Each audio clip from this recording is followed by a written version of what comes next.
climate change is not only happening in faraway lands, it is also happening right here in Europe. How does it manifest itself? There are four main ways it's hitting us. Firstly, increased flooding in the north of Europe, such as we saw in the Danube, down the Danube a few years ago. Extreme weather everywhere, the kind of storms that hit Genoa and the south of France last year. But perhaps most hard are the droughts, increased droughts in southern Europe. The Mediterranean is warming at twice the rate of the rest of the world, and this both affects southern European countries, but also, of course, countries on the other side of the Mediterranean, causing instability, social tensions and migration. Now, are we doing enough in the EU to slow down global warming? Well, the EU is doing a lot. We are the best in the world at being efficient, at using renewable energy and having clean cars. But unfortunately, the science of climate change keeps on pushing the goalposts, and to actually keep safe, we have to do more.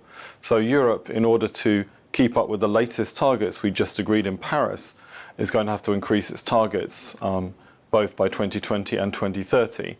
The good news is, if we do that, we will actually save money because the cost of cutting emissions has dropped so radically. Now, why are we in Europe still so reliant on coal?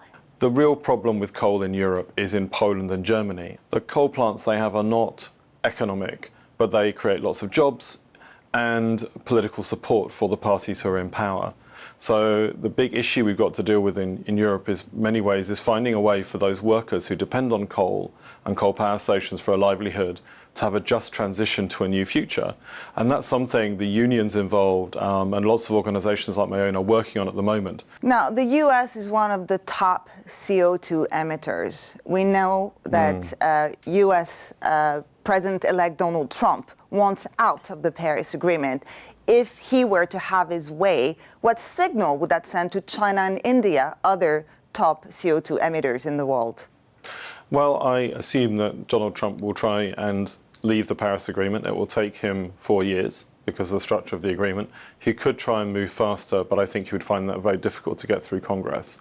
I've talked to the Chinese, I've talked to people in India, and I think the world has changed since George W. Bush pulled out of the Kyoto Protocol. China and India know they need a stable climate in order to meet their own development goals, to protect their own people. And though it will obviously slow down political momentum, those countries see it's in our own interest to move forward. The real issue is whether it will slow down, the American lack of action will slow down the pace of action globally so much that we cross some critical tipping points in the climate, which make things a lot worse irreversibly.